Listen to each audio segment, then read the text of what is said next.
भारत को लेकर तमाम आशंकाएं जता रहे थे। लेकिन साथियों, भारत की जिस बहुत बड़ी आबादी को हमारी कमजोरी बताया जा रहा था, उसको ही हमने अपनी ताकत बना दिया। भारत ने संवेदनशीलता और सहभागिता को लड़ाई का आधार बनाया। भारत ने 24 घंटे सतर्क रहते हुए, हर घटनाक्रम पर नजर रखते हुए सही समय पर सही फैसले लिए। 30 जनवरी को भारत में कोरोना का पहला मामला मिला, लेकिन इसके 2 सप्ताह से भी पहले भारत एक हाई लेवल कमिटी बना चुका था। पिछले साल आज का ही दिन था जब हमने बाकायदा सर्वेलांस शुरू कर दिया था। 17 जनवरी 2020 वो तारीख थी जब भारत ने अपनी पहली एडवाइजरी जारी कर दी थी। भारत दुनिया के उन पहले देशों में से था जिसने अपने एयरपोर्ट्स पर यात्रियों की स्क्रीनिंग शुरू कर दी थी।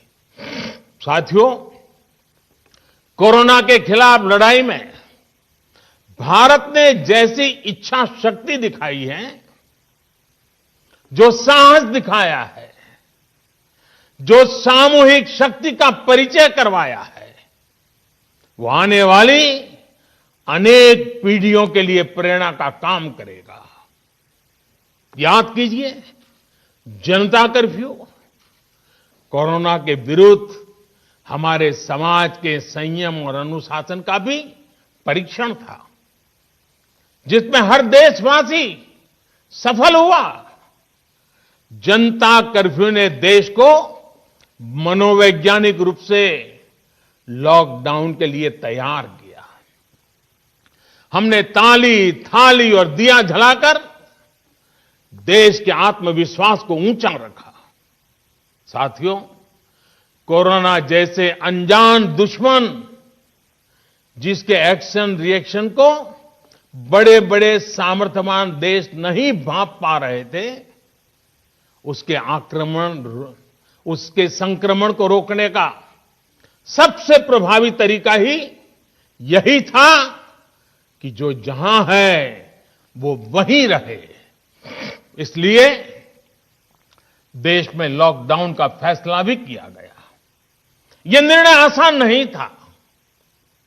इतनी बड़ी आबादी को घर के अंदर रखना असंभव है, इसका हमें एहसास था। और यहां तो देश में सब कुछ बंद होने जा रहा था, लॉकडाउन होने जा रहा था।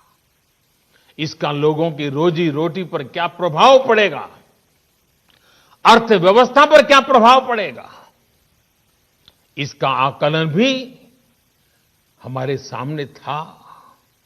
लेकिन देश ने जान है तो जहान है के मंत्र पर चलते हुए प्रत्येक भारतीय का जीवन बचाने को सर्वोच्च प्राथमिकता दी। और हम सभी ने ये देखा है कि कैसे तुरंत ही पूरा देश, पूरा समाज इस भावना के साथ खड़ा हो गया। अनेकों बार छोटी छोटी लेकिन महत्वपूर्ण चीजों की जानकारी देने के लिए मैंने भी अनेक बार देशवासियों के साथ सीधा संवाद किया। एक तरफ जहां गरीबों को मुफ्त भोजन की व्यवस्था की गई, तो वहीं दूध, सब्जी, राशन, गैस, दवा ऐसी जरूरी चीजों की सुचारू आपूर्ति सुनिश्चित की गई।